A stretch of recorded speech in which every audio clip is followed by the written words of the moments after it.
The following is a presentation of TFNN.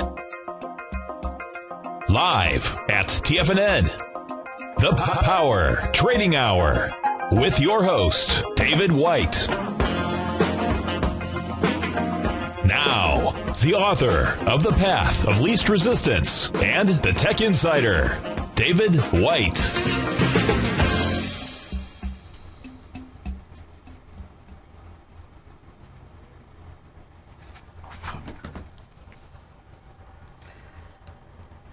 And welcome to a beautiful edition, the January 31st edition of the Power Trading Hour with David White. I am your lovable and squeezable and nice host here at the Power Trading Hour. And today we celebrate the little ridges on the edges of the quarter and why they came. Actually, in 1792, the Coinage Act came along and established the U.S. Mint. At that time, of course, a lot of these coins were made of silver and of gold, and people would kind of shave off a little off of every coin. Pretty soon you were getting a coin that was about 3/4 the size that it originally came out of, and not a big deal out there, but they wanted to go ahead and put these little ridges on there. So if you did shave something off, you'd have to recreate those ridges, made it harder to counterfeit, and also easier to know when people were shaving gold and silver off the coins of its time.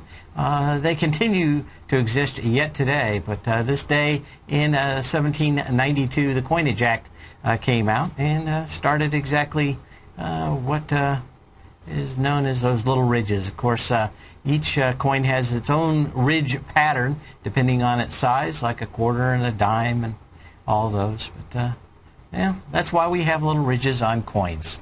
Anyway, we're going to look at the markets out here. Not a great deal happening in the market, and we'll talk about why that is. But for the most part, what we have is a market that is trying to figure out exactly what to do. We're at 1,500 on the S&P cash. I suspect that we've seen our high, although we probably have another 2 days of fund buying at the last 2 days, last 3 days, first 2 days of the month.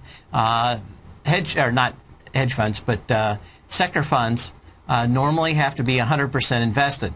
There is a difference between a fund manager and a money manager. A money manager uses funds, and he expects those funds to be 100% invested at the beginning of every month, as their charter requires them to. The problem, though, comes into being that if you're a money manager and you know you've got 100% of tech in this one fund, maybe you'll hedge it with a ETF or something else on the opposite side. The fund manager is not required to hedge. He's required to be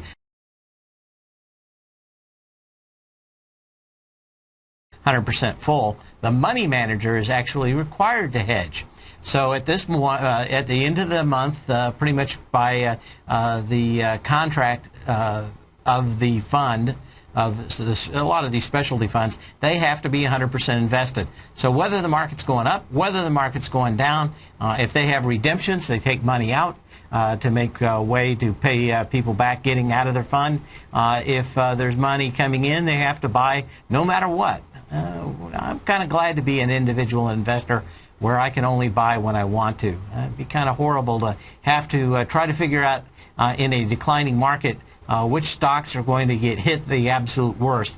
But you have to be long them anyway. And to be a success, you have to get better returns than most people think. But, we're looking at out here at about 2.4 billion shares, which has been pretty much the average, 2.4, 2.5 for the last 8-10 days at this time. And, of course, last 2 days, a little lighter than that because of the FOMC meeting. We continue to see, a market that's just kind of, what can you say, just lackadaisical. Anyway, I wanted to go to what I suspect is the most important chart at the moment, and that is the NYSE McClellan Summation Index.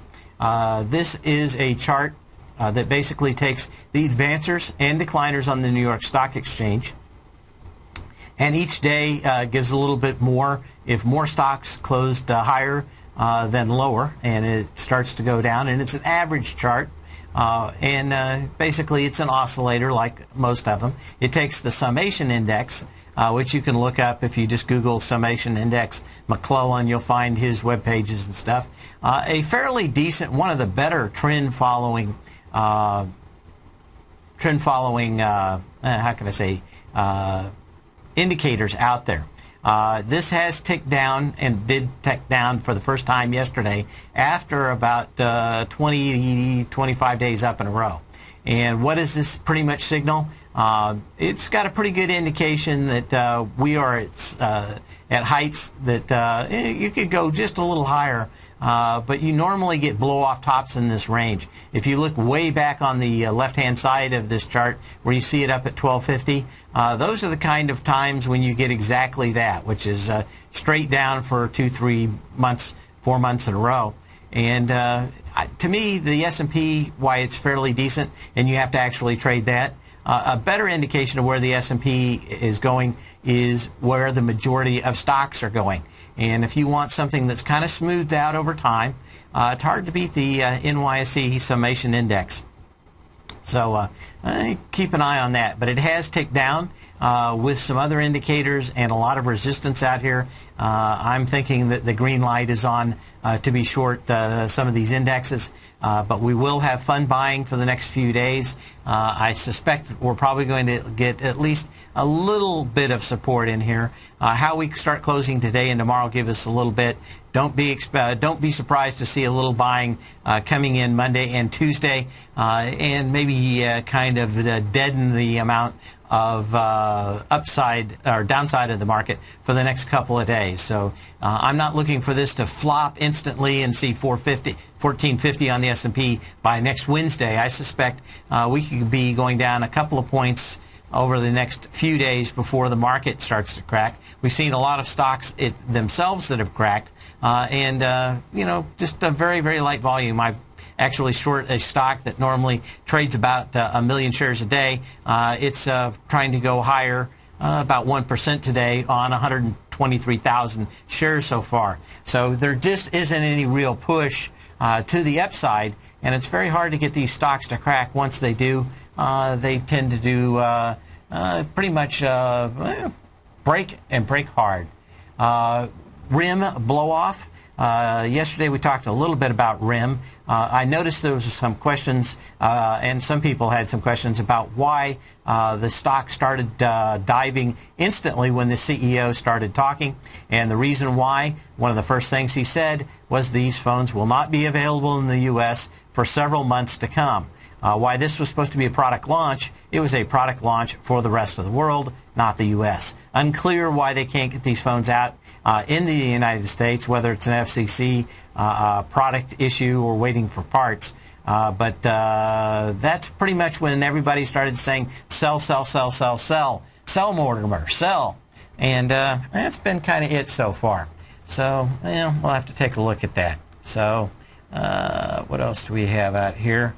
Wanted to get into some charts fairly quickly out here, and mostly in earnings we've had a few decent ones out here, and that is the Qualcomm Incorporated chart, and that is they had a nice earnings and basically upped their guidance. They're getting back up to the higher end of their range. In fact, probably a lot of these stocks in the Apple supply chain are doing a little bit better if they are also very active in the Android ecosystem.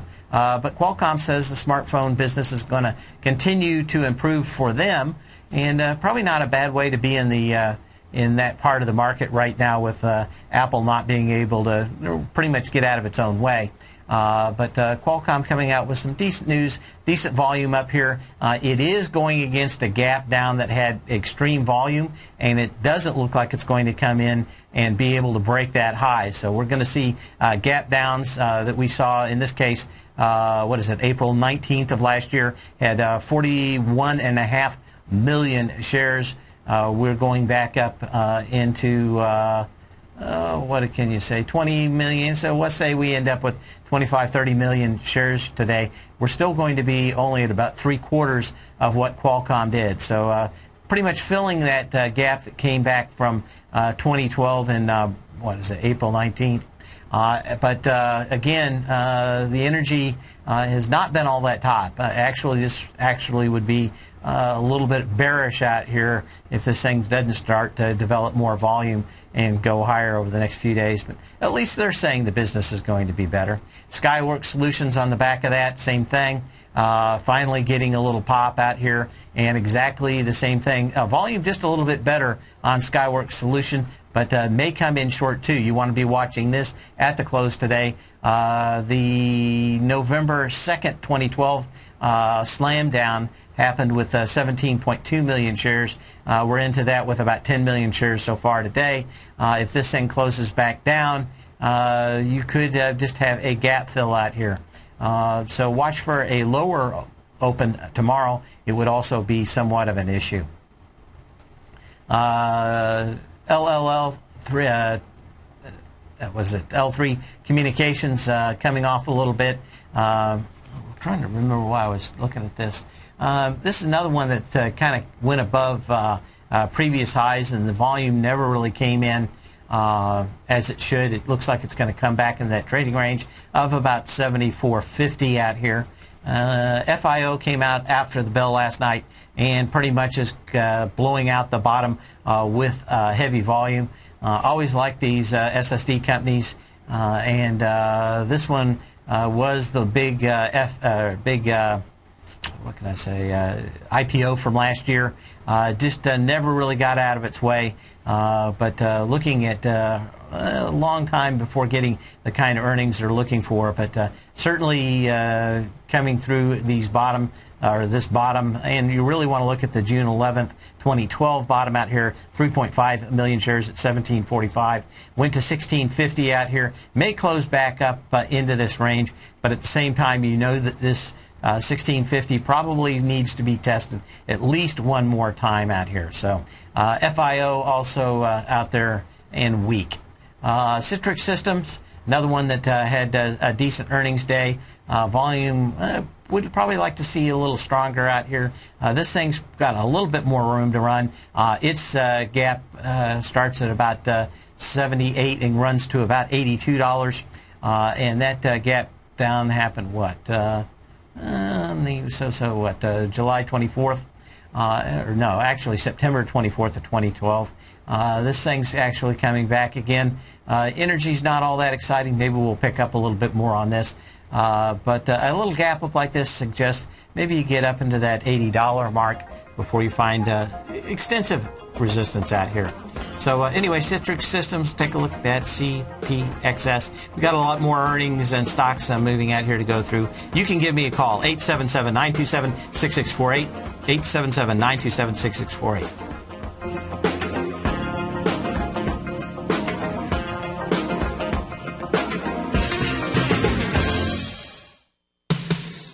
What type of investor are you? Conservative, moderate, or aggressive? No matter your investor personality, your overall portfolio should reflect your financial goals, time horizon, and your risk tolerance. Help ensure your portfolio is appropriately invested with an asset allocation plan from Morgan Stanley Wealth Management. Simply picking the right stocks is not enough. Research has shown that choosing the right proportions of stocks, bonds, and cash is essential to the success of your long-term investments. Morgan Stanley believes a carefully selected portfolio can lower volatility and increase investment return potential. Find out about what an asset allocation and a Morgan Stanley Wealth Management financial advisor can do for you. Call Angela O'Brien, First Vice President and Financial Planner of the Clearwater, Florida branch at 727-441-6108 today to discuss your personal financial needs. Asset allocation does not assure a profit or protect against loss in declining financial markets. Investments and services are offered through Morgan Stanley Wealth Management, LLC. Member SIPC. with the launch of Tiger TV. TFNN has brought our programming to the next level. With Tiger TV, you can gain access to each host's charts and computer screens as they host their daily stock program. Whether it's Tom O'Brien, Steve Rhodes, Basil Chapman, Ken Shreve, David White, Larry Pesavento, Victor Jones, or Daryl Martin, you can catch all of our technicians hosting their programs live and archived on Tiger TV for your viewing pleasure 24 hours a day, 7 days a week. If you haven't checked out Tiger TV, then visit TFNN.com and see what you're missing. You take a hands-on approach to managing your investment strategy. You're always looking for the next trading opportunity to magnify your perspective. Direction Shares connects sophisticated traders with a powerful array of ETFs from a wide range of asset classes. The markets may go up and down, and you want tools for both sides of the trade. Discover how we can help at DirectionShares.com today. An investor should consider the investment objectives, risks, charges, and expenses of the Direction Shares carefully before investing. The prospectus and summary prospectus contain this and other information about Direction Shares. To obtain a prospectus or summary prospectus, please contact Direction Shares at 800-851-0511. The prospectus or summary prospectus should be read carefully before investing. An investment in the funds is subject to risk, including the possible loss of principal. The funds are designed to be utilized only by sophisticated investors such as traders and active investors employing dynamic strategies. Investors in the fund should understand the consequences of seeking daily investment results, understand the risk of shorting, and intend to actively monitor and manage their investments. Distributor Foreside Fund Services, LLC. Many of our new listeners have heard about the Tiger's Den, but wondered, what exactly is it? The Tiger's Den is a lively community where professional traders and investors can meet, exchange ideas and information in a comfortable, moderated atmosphere. Hear all of your favorite TFNN shows, plus see all the charts as they happen, live during those shows, and have access to all those charts. You can test drive the Tiger's Den, absolutely free for 30 days. It will greatly enrich your knowledge of these markets. Details on the Tiger's Den are on the front page of TFNN.com. TFNN is proud to partner with Great Panther Silver for another exciting silver coin giveaway. The Great Panther Silver Super Silver Giveaway begins the week of January 28th and will be choosing 47 lucky winners. It's free to enter with absolutely no strings attached. Just visit the front page of TFNN.com today to fill out your entry form. Every hour that we're on the air, 9 a.m. to 6 p.m. the week of January 28th, we'll be randomly choosing one lucky winner that will win a silver coin or bar from Great Panther Silver and TFNN. And the final hour of the week, Friday, February 1st, we'll choose 3 lucky winners. That's 47 winners in just 1 week, with over $1,000 in silver given away to our loyal listeners. Register today by visiting the front page of TFNN.com. And for more information on Great Panther Silver, you can click on their banner on the front page of TFNN.com or check them out on the NYSE Amex symbol GPL or on the Toronto Stock Exchange symbol GPR. This segment is brought to you by Goldfields. For more information, just click the Goldfields banner on the front page of TFNN.com.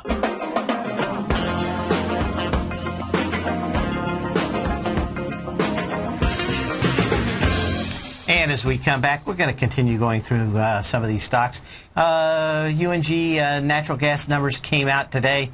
Everybody's kind of a little bit disappointed. Let's see if I've got the last quote up here. And up 3 cents. I think it was down a little bit earlier, but back up. It's probably fairly close to the bottom of its trading range now. The problem is that we are getting ready to come out of the winter time. We need about 4 straight weeks of basically drawdowns to get enough room to put natural gas in, to get it going before the natural end of winter, which is sometime around the first week or 2 of March, that they need the additional gas to generate electricity for heat and actually use it for heat. So we're probably getting awful close to maybe seeing this thing go back and, at least on UNG, come back and probably have a fairly bad springtime out here for natural gas. This thing could get back down, at least on the UNG, could get back into that $15.18 range, and might be something we have to wait until next fall to get out here and play again. But especially with summer coming, there may be nowhere in the world to actually store enough of this natural gas. Maybe some better plays on this thing, especially as cheap as natural gas is the liquefiers. If you can liquefy it, put it in a ship, and send it to somewhere where they'll be allowed to use it, i.e. somewhere across the ocean may be the best way of getting natural gas prices up. But at this point, there's just a flood of natural gas and nowhere to put it. So they are cutting prices almost daily out here to find it at home. A lot of the wells are actually just burning it off at night, called flaring. And last week there was, or maybe it was this week early, Google satellite had a great image of all these flaring, the flares going on around the Balkan area in Wyoming. Looked almost as bright as the city of Chicago. So kind of interesting. Anyway, other things we have out here, ConocoPhillips dropped the Chalupa. It's down, and it's down on heavy volume. You've got to look at this, let's see, go just a little shorter time frame out here. Looks like to me that this thing is going to head back in a hurry, back to the gap around 55, and then probably go into the 54 area long term out here. But down, heavy, high volume.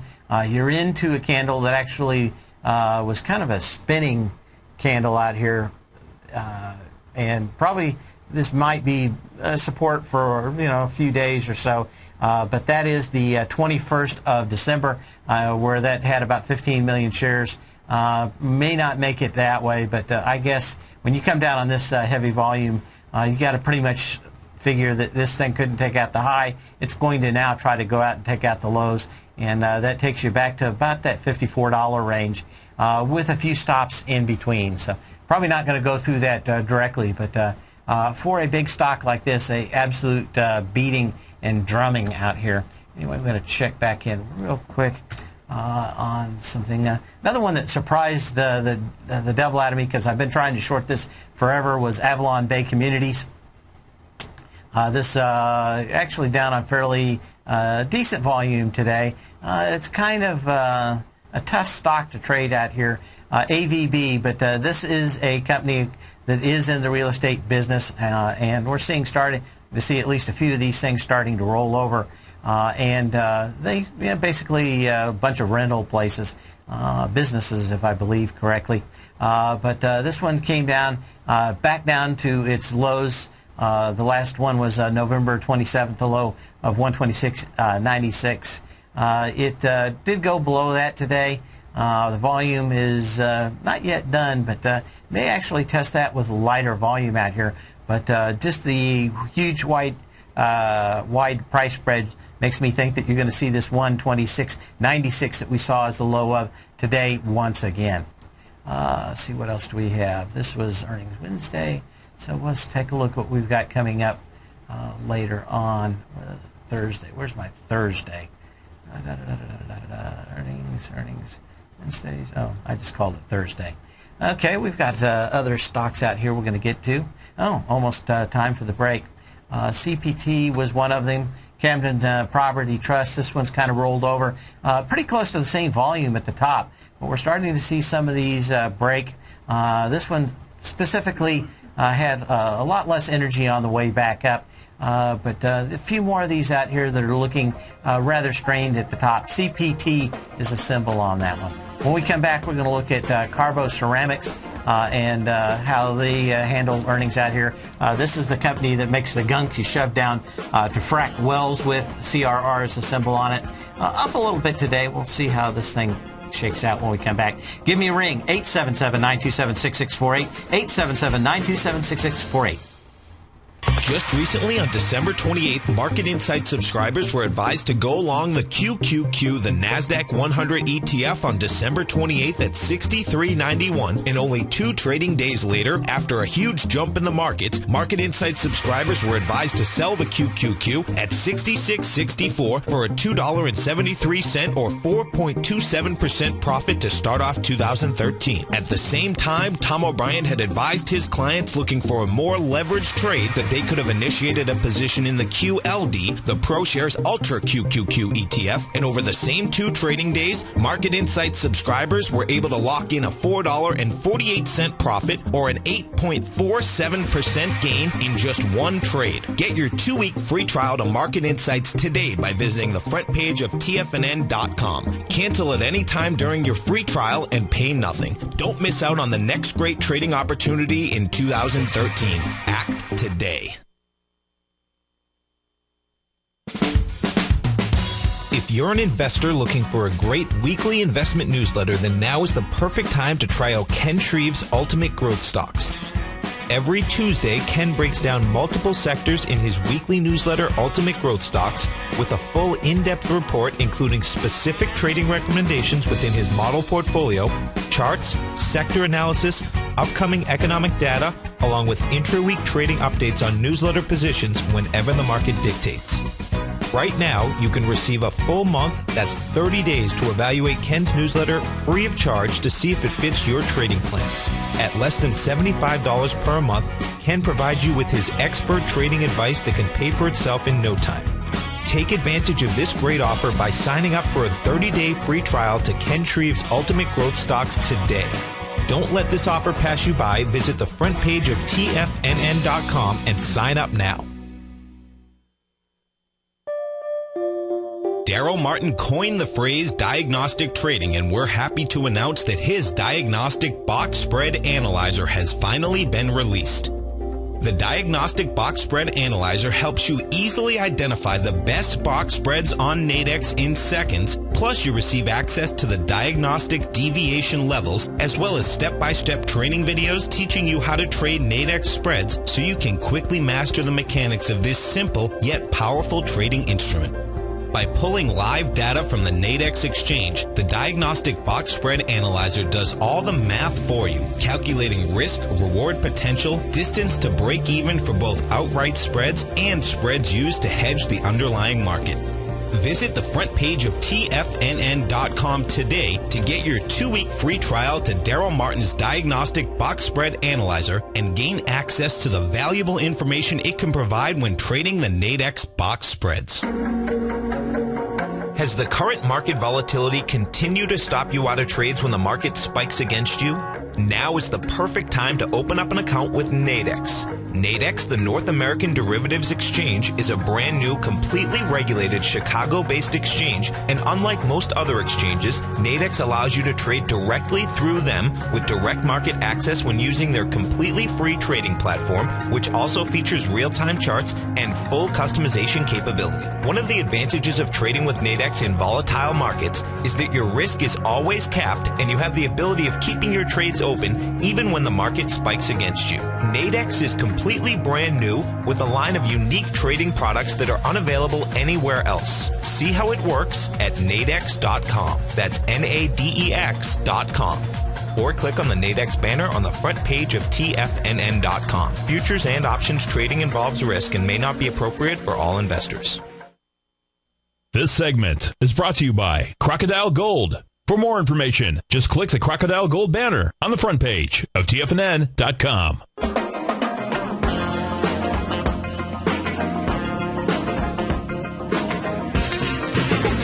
When we get back, we said we'd be talking about Carbo Ceramics, CR. They make resin-coated ceramic and resin-coated sand propellants, primarily used in the hydraulic fracturing of natural gas and oil wells.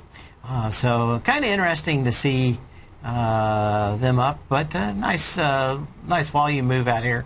Can't really make a lot of it. You would want to wait for this company to actually come back to its last sign of strength, which is about $65, and I think maybe you get a chance on that. And once you get back into that candle with heavy volume of, well, what do you I guess actually you had kind of a little of attempt of that today.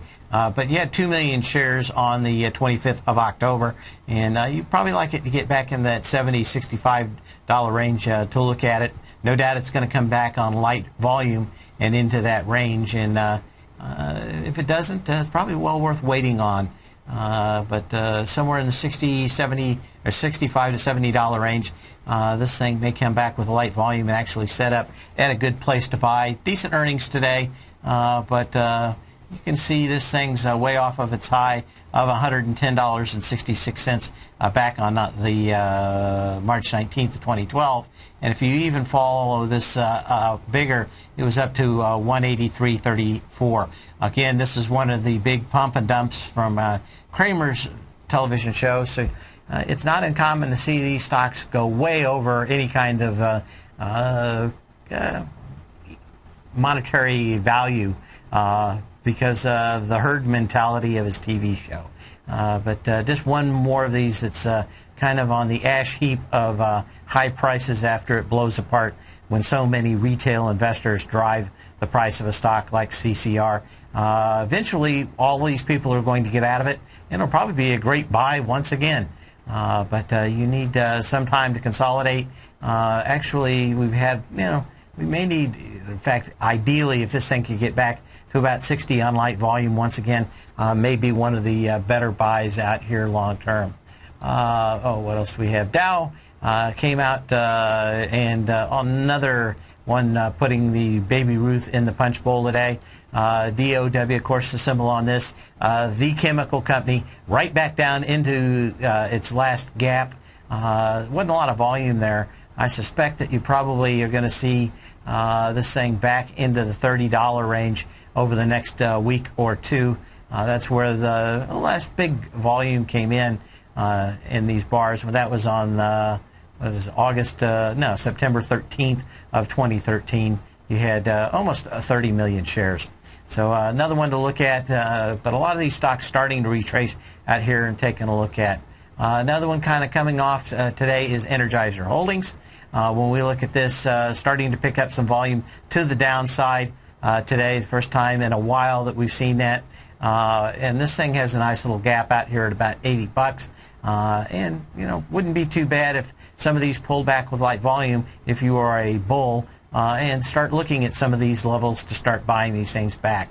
Facebook, another one where it kind of sold off to about $28, $27.50 directly after earnings last night. Basically, they're going to be spending a huge amount of money, and still a lot of people that were running the IPO are massively trying to hold this up and get rid of the black eye that was the worst handled IPO of all time.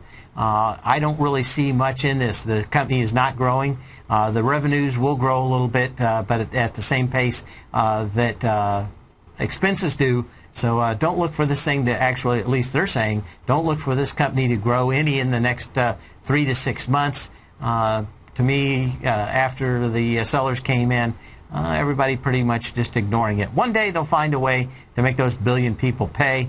They just haven't found it yet. But certainly not growing out here. HGG, which is H.H. Gregg and Company, kind of a Best Buy out with earnings. A lot of these companies just heavily shorted.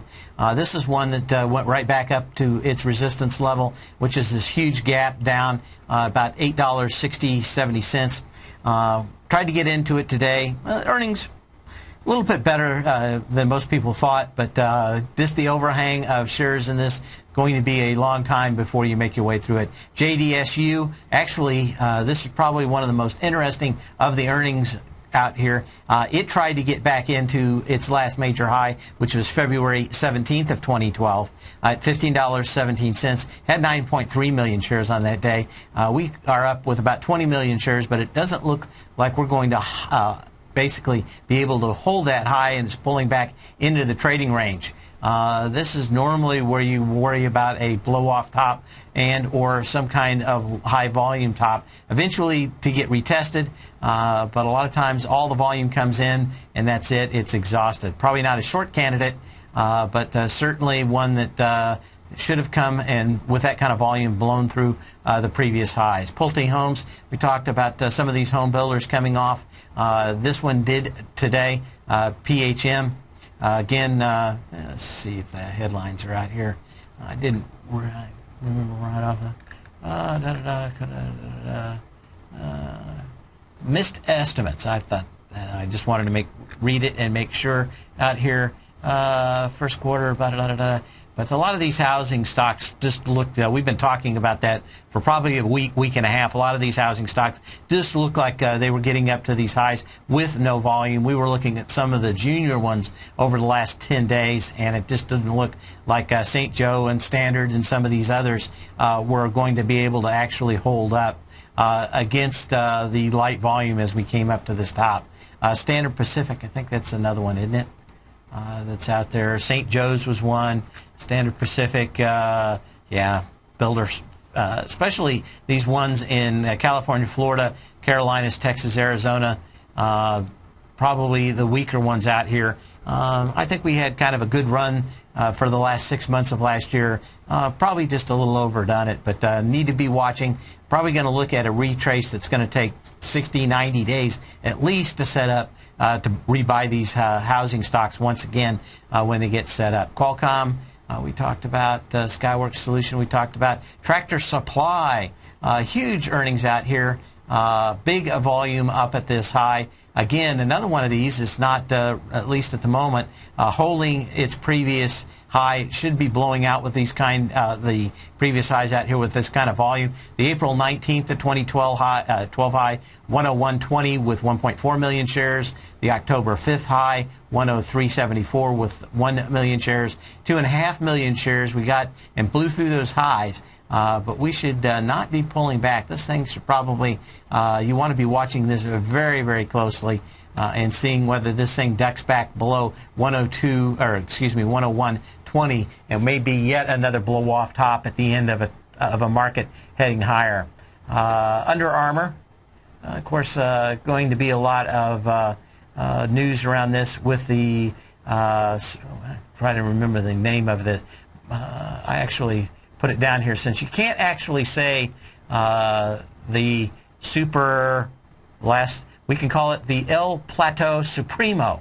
And, of course, we can't say the names of the teams because they'll want some money from us, too. But I've written it down here. It's 50 minus oneers against the Baltimore Blackbirds. And if you're wondering about the game this Sunday on the radio or TV, you can just say it's the El Plato Supremo. So if we actually said the word, we owe them $50. I kind of like trademarking things, but I think this is a little overdone. What would happen if every time we said Kleenex, Kleenex wanted a dime from us or something? It's just a little tough out here. But anyway, give me a call. We still have plenty of time out here in this segment and in the last segment today.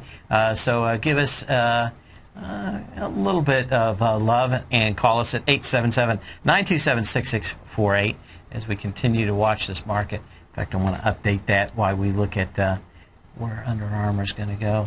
Let's see what we got. Not bad.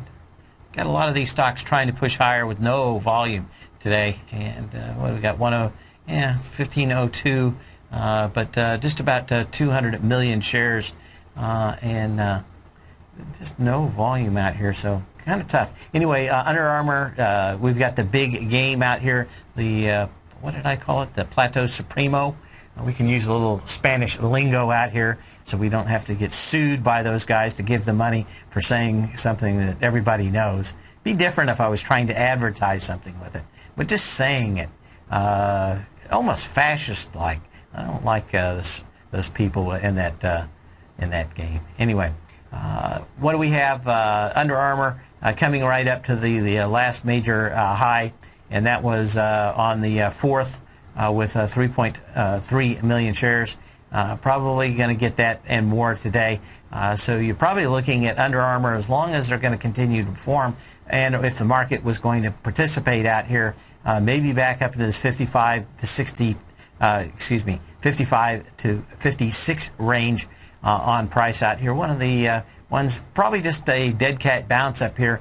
Could just be an ABC from the top to the bottom. So if you look at just a straight retracement out here, if we got up to, what, $52.64, that would just be a 50% retracement. If this got a 618 retracement, it would be 64.90, $54.90, which would take you right up to the gap when this thing came down on heavy volume on the 25th of October.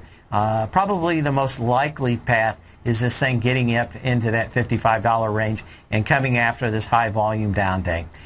What I dislike about this is the high volume low on January 24th with 9 million shares. That's probably going to get retested.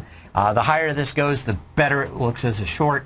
When this thing does run out of gas, look for this to come back and give a little kiss, a little love back to that $44.32 low on heavy volume. And we'll see. So Mitch in Boston is surprised to see JDSU is still around. It seems to always, I think it still makes money and everything. It's JDSU, just interesting. But this thing is right. I mean, it's been in this long consolidation.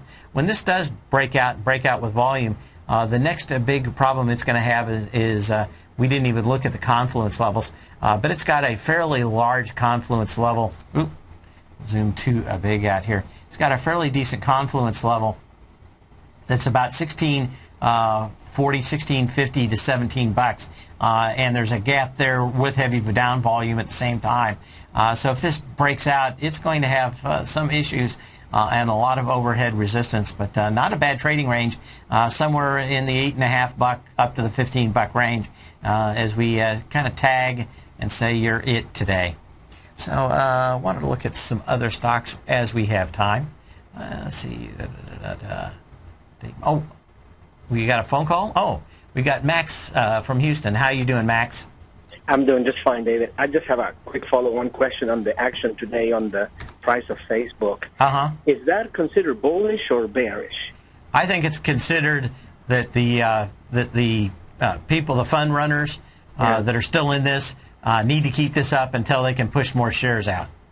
So, okay. Yeah, I mean, this thing, I'm not looking for it. I think that at a high, in your best dreams, $35, when this thing would be just absolutely as high as it can get. But what's going to happen eventually over time, unless this company starts really making money, which it's not, it's going to have the same revenues at least for the next 6 months, if you believe what they said. So can this get up to $35 if the market takes off? Yeah. I suspect it's probably not going up very much, and it's probably not going down very much. They've got a lot of these shares that they own themselves, and I'm talking about, because Facebook literally had everybody and their dog pushing this. Goldman Sachs, Merrill, all the big names of the street. They all have a lot of shares still, and they need to get these things out before they let this thing go. So I'm thinking that this thing, maybe in just a world, maybe you see it $35 one day, but real heavy resistance starting at $33.45. And I suspect that if they don't find a real good way of making a lot of money, that this thing, to me, it always looks like eventually at the current levels of earnings is an $8 stock. Yeah. So, I mean, but, as long as the buzz is around it and everybody's there. But I'm seeing a lot of these stocks blow off, so I'd keep an eye on it. But I just don't see a lot there compared to stocks that are companies that are actually making real money and not just talking about how they're going to make money someday when they figure it out, which is basically what they're still saying. What do you think? What are your thoughts on it? Well, I have some puts on, I think there are like 26 or 27 puts on their Aprils on Facebook. So I have time. Yeah, it's probably going to bounce. It's probably going to bounce. I would have probably waited until this thing probably hit $33.45 to buy puts on it. But I've been wrong before. But this is the problem with these stocks that are heavily manipulated by underwriters, like the big guys of the street, Merrill Lynch. They're going to keep this thing hammered until they're totally out of it. And most people have forgotten about the IPO, and then they're going to let this thing go. And for the amount of shares out there, this is Cisco without them making that kind of money. So what's Cisco trading at? $20? I'm thinking this could easily trade half that or less. Yeah. See you later. Okay, thank you. Thanks for the call, Max.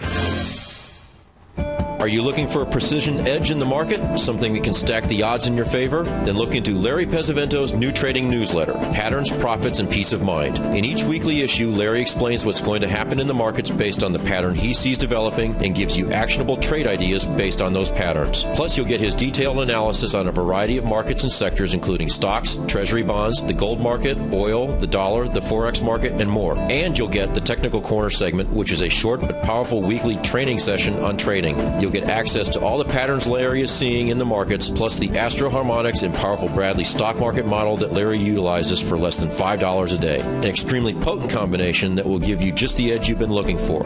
Try Patterns, Profits, and Peace of Mind absolutely free for 2 weeks. Go to tfnn.com and click on the free trial link at the top of the page. That's an $85 value, yours free when you register right now. Get Larry's Patterns, Profits, and Peace of Mind and get the edge you've been looking for.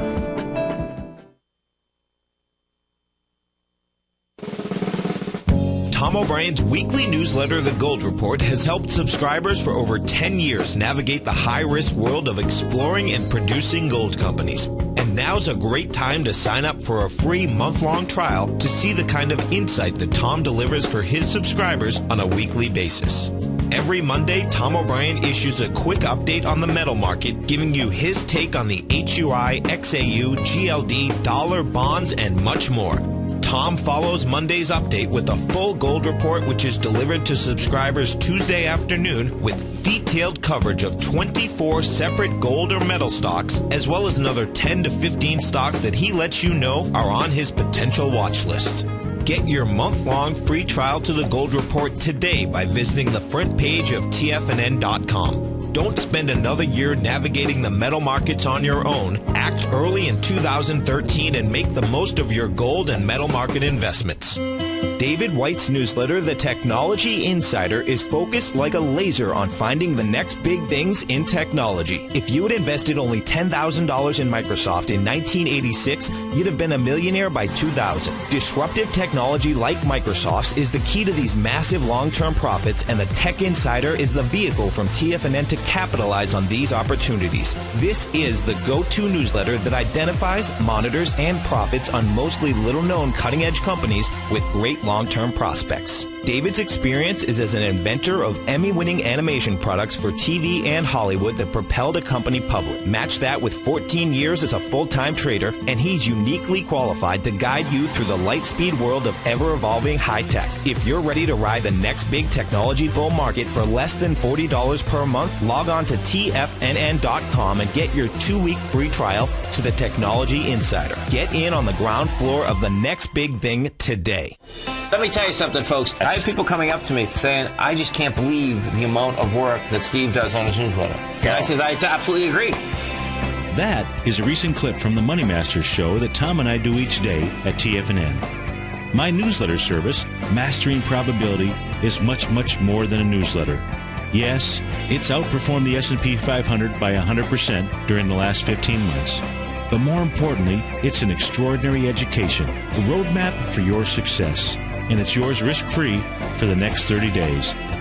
Just go to the homepage of tfnn.com and click on my name, Steve Rhodes, and then Mastering Probability, because everyone needs a success strategy. For most, it's a competitive edge, the will to win, the drive to overcome any obstacle. Whatever you call it, winners find a way. Find your way to Mastering Probability today, because your journey to extraordinary rewards is just one click away. This segment is brought to you by TFNN. Test drive all the newsletters for free at tfnn.com.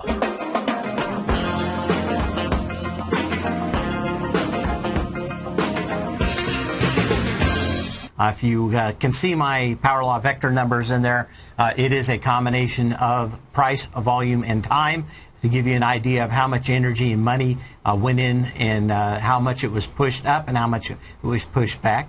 What you're going to see is on Harley Davidson from 34.39 back from the what did I do here? 34.39 back from the November 25th 2011 low. Kind of a long-term chart on this thing. This thing started trying to make an ABC, came back a lot farther than everybody should. or thought it would. And maybe that was just a bad tick out here. But we are getting back up to these highs. We should be seeing volume. We should see it attacking this $54.32 high from May 1st of last year with energy. And we got into it 5.7 million shares. We got into it with basically 3.5 million shares. And it's gone over it. It's closed back below it. And normally if you can't take out the high, then you're going to start trying to take out the low. This thing's probably not going to fall apart altogether, but it has been downgraded. Kind of interesting to see that this thing got pushed all the way back up here. There were a couple of times gave fairly clear sell signals, but with the market it came back up. So kind of interesting. The other one that we want to be watching very closely here, especially when we saw Pulte Homes and the rest of them, is this IYR, which is the Real Estate Index Fund, giving every indication that it also is topped out. We've been talking about this for the last couple of days as a theme, and that is that what do we have? Some of the big real estate companies making Gartley patterns and indicating that it's probably time to wait for these things to come back into range before the next up move in housing might start if it continues its bull market. But what we've seen is a higher high. It what we call proved the point. It went above the last major high, which is September 14th of 2012, that had 8.6 million shares at $68.26.